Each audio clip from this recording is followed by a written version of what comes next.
In my opinion, I believe the Desmarais family played a role in the backing of the 9/11 attacks.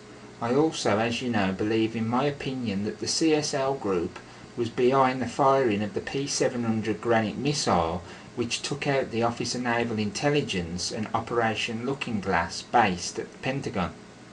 I believe one of the CSL group's vessels was adapted to fire the 2-ton supersonic cruise missiles stolen from the Kursk 141 amongst 21 others, partially for this attack. If you look, one of the pushers of the HIV fraud is Jesuit soldier Paul Desmarais, SJ, over in Africa. As we all should know by now, the virus hype is just that, as there is no such virus as an HIV, and even if there had been, then it would have been nothing to do with the so-called symptoms of AIDS.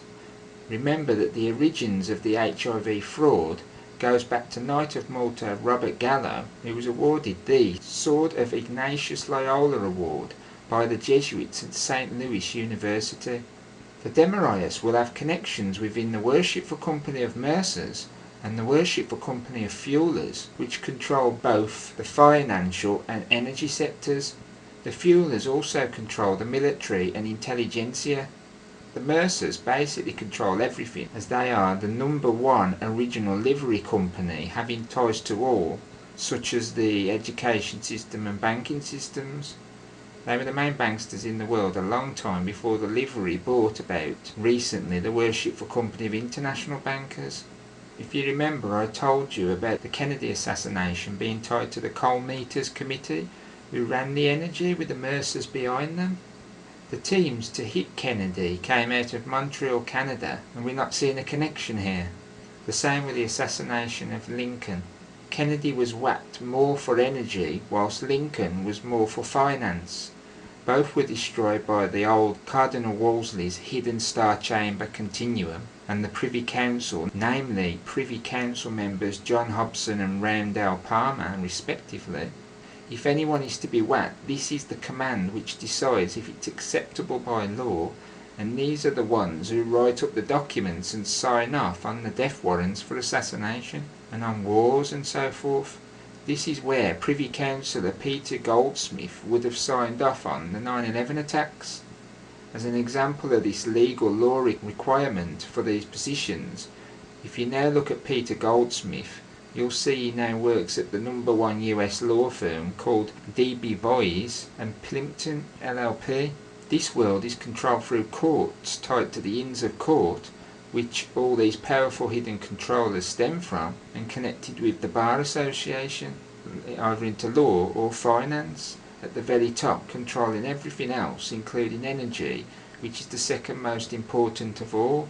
Keep your eyes on this Desmarais family in the future, as they are far more powerful than even the article linked would let you know. You do not have the Emperor of the Holy Roman Empire, King Juan Carlos, visit your mansion for no reason unless you have power or you're one of his puppets he needs and uses.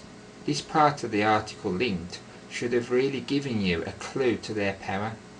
This family remind me of the Hidden House of Keswick in Scotland, which many haven't heard of at all, but is basically your HSBC and Hong Kong connection, just like this Desmarais.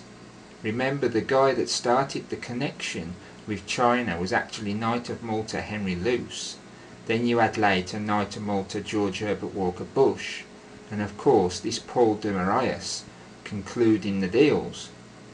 The Worshipful Company of Mercers controlled China through the National Committee on US-China Relations, along with the Chinese People's Institute of Foreign Affairs, and finally the American-China Forum of the National Committee on US-China Relations.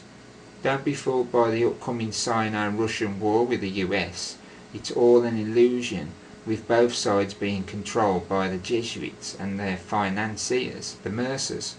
Russia is controlled by leadership trained by the College Russicum in Rome, whilst leadership of the US are trained at Georgetown University.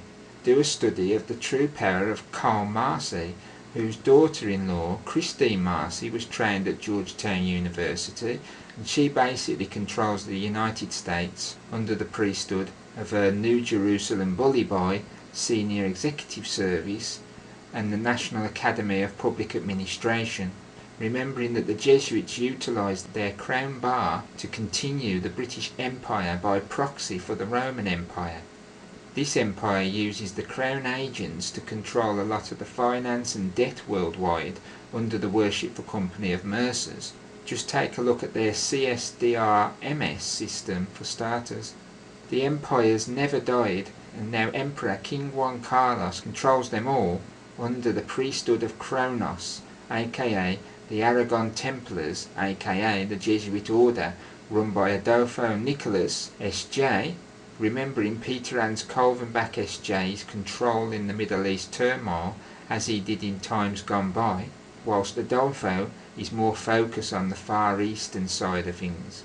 In truth, today it's the era of the two generals, not one, but this isn't meant to be known to the people, and Kolvenbach wants to slip into the darkness unseen after all my exposure from day one of him, making him one of the most talked about beings on the web in the conspiracy arena, and quickly after being so unnoticed for such a long time.